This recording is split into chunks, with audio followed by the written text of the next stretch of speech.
The man suddenly realized in horror that an out-of-control plane was diving straight toward him.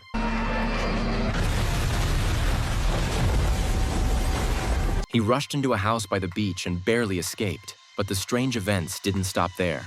Meanwhile, Jack was driving down the road when his car's GPS suddenly lost signal. Before he could react, a strange cloud of smoke appeared in the sky. Sensing something was wrong, Jack quickly turned the car around, but the smoke was moving fast and soon blocked his vision. It wasn't until the red objects floated right in front of him that he realized this wasn't red smoke at all. It was red flyers. At the same time, the landlord who'd nearly been hit by the plane rushed back to the house and immediately told Lisa about the bizarre situation outside, warning her it was dangerous and not to leave. But the moment he finished speaking, a piercing sound erupted all around them.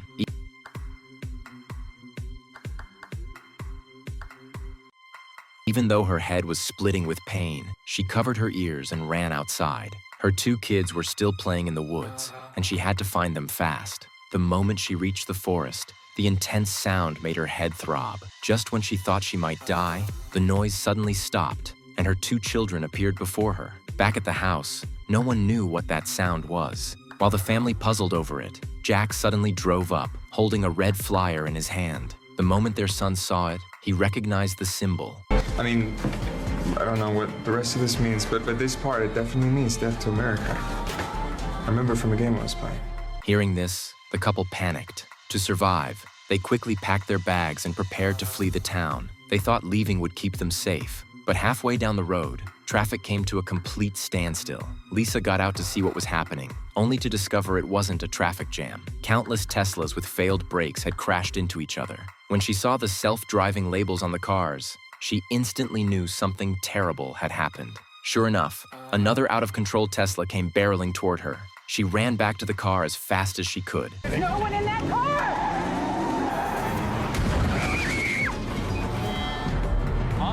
Mom, I knew that this car. Gripping the steering wheel tightly, Lisa forced the car back to the house. After everything they'd been through, they were certain a disaster had struck the outside world. Their only option now was to stay inside and wait for rescue. But when night fell, a flock of flamingos suddenly appeared at the house and jumped into the pool to bathe. What did this mean? A series of bizarre events left both families uneasy as they fell asleep. But the next morning, Lisa's older son woke up and noticed something wrong with his body. He gently tugged at one of his teeth, and it came out effortlessly. Then a second one fell out. This scared his mom so badly her face went pale. She immediately suspected her son had caught some strange disease or been harmed by radiation. At first, the boy didn't think much of it.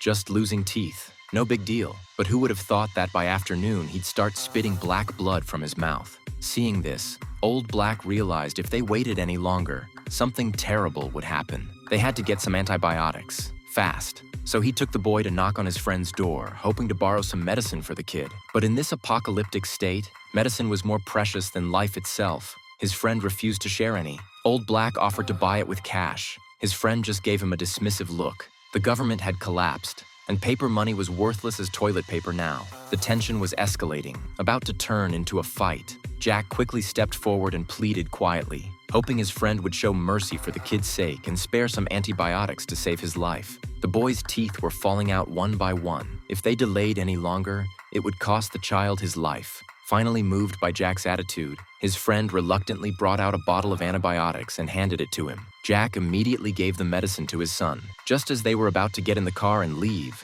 his friend suddenly revealed shocking news. The Koreans behind all this. Turns out, this homeowner had a contact at the Department of Defense who had secretly shown him some terrifying intel recently. Seeing as he did 4 tours in Iraq, he sure would have known if it looked like that.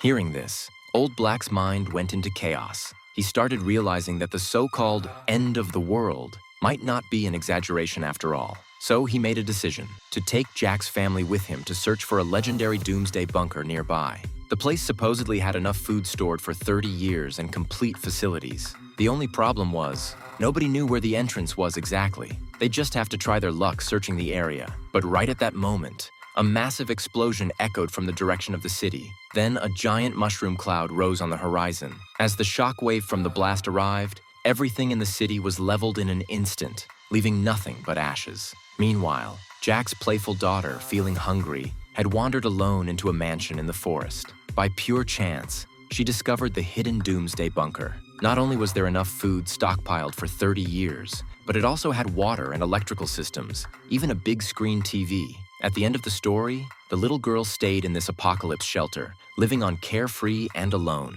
And with that, the film's curtain falls. The message the movie wants to convey is this: what's truly terrifying isn't ghosts or supernatural beings. What's far more frightening is the entire world suddenly losing the internet, with all systems completely collapsing. If one day the globe truly went offline for good, the consequences would be far worse than anyone could imagine.